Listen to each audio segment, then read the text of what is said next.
Ellen White Reconsidered, a series of presentations for people with questions about Ellen White and her writings. Today's presentation is Eating the Best Under Different Circumstances. Hey, welcome. Today we're going to deal with the question of whether Ellen White practiced what she preached about health. This paper comes to us from Roger Kuhn, who passed away in 2011. But before that time, I was able to communicate with him, and he was very encouraging about the research that I was then doing. And he read the manuscript to one of my books. Ellen White and Vegetarianism. Did she practice what she preached? By Roger Woodridge Kuhn. Allegations of hypocrisy against Ellen White. Ex-Adventist preacher, Dudley M. Canwright, wrote that Mrs. White forbade the eating of meat, yet secretly she herself ate meat more or less most of her life. He also claimed to have seen James and Ellen White eat ham right in the dining room of their own home. In 1914, Frances, or Fanny, Bolton, a former literary assistant of Ellen White, wrote of two incidents which purported to show Ellen White's inconsistency with respect to meat eating. According to Bolton, when she and others were traveling by train with Ellen White to California, George B. Starr found Ellen White behind a screen in the restaurant eating big white raw oysters with vinegar, pepper, and salt. On the same trip to California, she claimed, W.C. White came into the train with a great thick piece of bloody beefsteak spread out on a brown paper. Sarah McEntrefer, her attendant, cooked it on a small oil stove, and everyone ate of it except herself and Marion Davis. Refuting the charges. Canwright first met James White and embraced the Sabbath from his preaching in 1859. He claimed to have been a guest in the White home. It is possible that he saw pork on their table in the earliest years of their friendship, for Ellen did not receive her first vision regarding the eating of meat and pork until June 6, 1863, 4 years after Canwright and the Whites first became acquainted. When W.C. White learned of the 1914 letter of Fanny Bolton, he secured a copy of it and sent it to Elder Starr for comment. Starr replied, "I can only say that I regard it as the most absurdly untruthful lot of rubbish that I have ever seen or read regarding our dear Sister White. The event simply never occurred. I think this entire letter was written by Fanny Bolton in one of her most insane moments." Fanny spent 13 months as a mental patient in the Kalamazoo State Hospital 1911 to 1912 and another 3.5 months in the same institution in 1924 to 1925. She died in 1926. When we visited Florida in 1928, Mrs. Starr and I were told that at a camp meeting, Fanny Bolton made a public statement that she had lied about Sister White and that she repented of it. As for the bloody beefsteak episode, W.C. White explained what happened. There were about 35 of us going from Battle Creek to Oakland in 1884 in 2 skeleton sleeping cars. As we approached to the borderline between Nevada and California, it was found that our provisions were running low.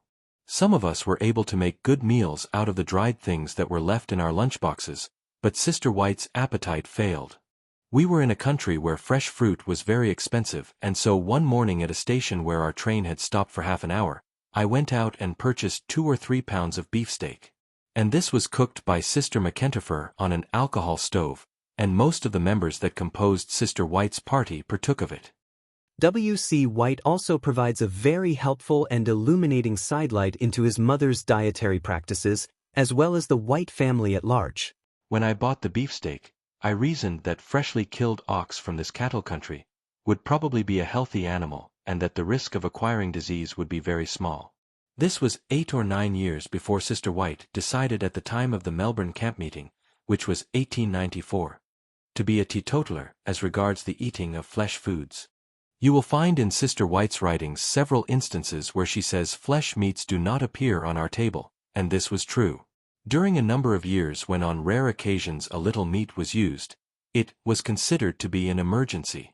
Chronology of Ellen White's teaching and practice. December 1844. 17-year-old Ellen had her first vision. It was silent concerning the advantages of a vegetarian diet.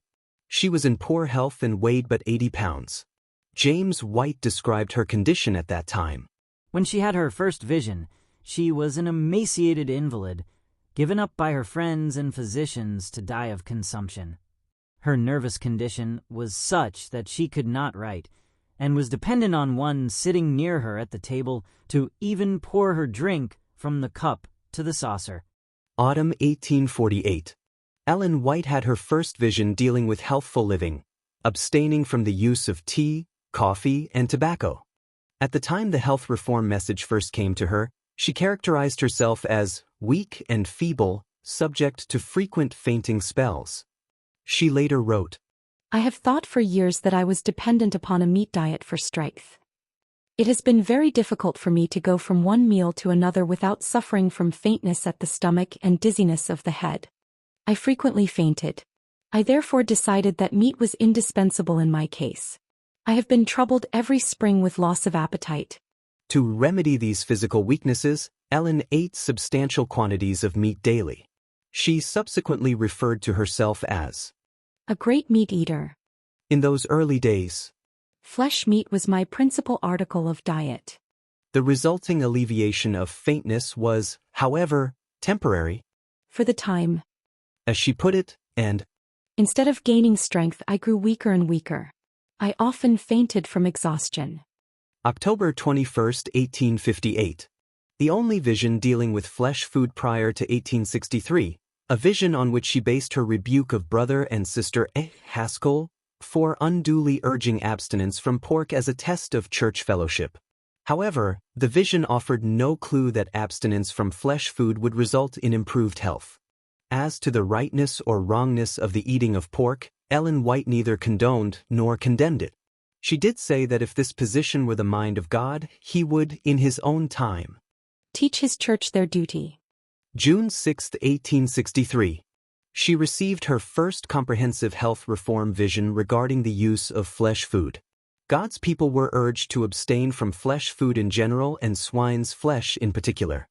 Ellen White characterized this first comprehensive health reform vision as great light from the Lord, adding, I did not seek this light, I did not study to obtain it, it was given to me by the Lord to give to others. Expanding on this theme on another occasion, she added, the Lord presented a general plan before me. I was shown that God would give to his commandment-keeping people a reformed diet, and that as they received this, their disease and suffering would be greatly lessened. I was shown that this work would progress. Ellen White's personal response was prompt and positive. I accepted the light on health reform as it came to me. I at once cut meat out of my bill of fare. Indeed, she says, I broke away from everything at once, from meat and butter and from eating 3 meals a day. And the result? My former faint and dizzy feelings have left me. As well as the problem of the loss of appetite in the springtime. At the age of 82 she could declare, I have better health today notwithstanding my age than I had in my younger days. All of this did not come without a struggle. In 1870, in recounting the struggle, she said, I suffered keen hunger. I was a great meat eater. But when faint, I placed my arms across my stomach and said, I will not taste a morsel. I will eat simple food or I will not eat at all. When I made these changes, I had a special battle to fight. The very next year, after the 1863 health reform vision, she could report, I have left the use of meat. And 5 years later, in a letter to her son, Edson, in which she urged him and his family to show true principle. In faithfulness in health reform, she assured him that she was also practicing what she preached. We had in diet been strict to follow the light the Lord has given us. We have advised you not to eat butter or meat. We have not had it on our table. In 1870, the Whites continued to progress in the same direction. I have not changed my course a particle since I adopted the health reform. I have not taken one step back since the light from heaven upon this subject first shone upon my pathway. I broke away from everything at once. There were occasional exceptions to a habitual pattern of vegetarianism. In 1890 she stated, when I could not obtain the food I needed, I have sometimes eaten a little meat. But even here she wrote, I am becoming more and more afraid of it. And 11 years later, 1901, she openly admitted, I was at times compelled to eat a little meat. Coincidentally, I'm traveling as I'm finishing up this video, and I'm over here in Western North Carolina with some ministers' meetings. And Ellen White frequently traveled all the way across country, and it was a lot to plan meals and to have food. And she would often stay with people, or while she was traveling on a train or some other form of transportation, she didn't always get the same foods that she would be able to eat back at home. And so sometimes, as an accommodation, she would have to eat some meat, as she mentions. We need to keep that in mind. That was a reality in the 1800s, late 1800s, and even early 1900s. You need to check out my other videos on health to see how that Adventists came to understand what was appropriate to eat and not. We make some assumptions about what they understood, and it's best to actually look at the evidence. Ellen White ultimately, at the Brighton camp meeting, as mentioned before, went back to a total non-meat diet, and that's where she stayed for the rest of her life. One should look at where she is in her journey, where she makes a statement, and if she is making a statement, it is during the time that she holds those same standards. There was no hypocrisy in her presentation. But glad you joined us. I hope this is helpful. Take care. Till next time. To keep up with the latest in this series, be sure to subscribe to this channel.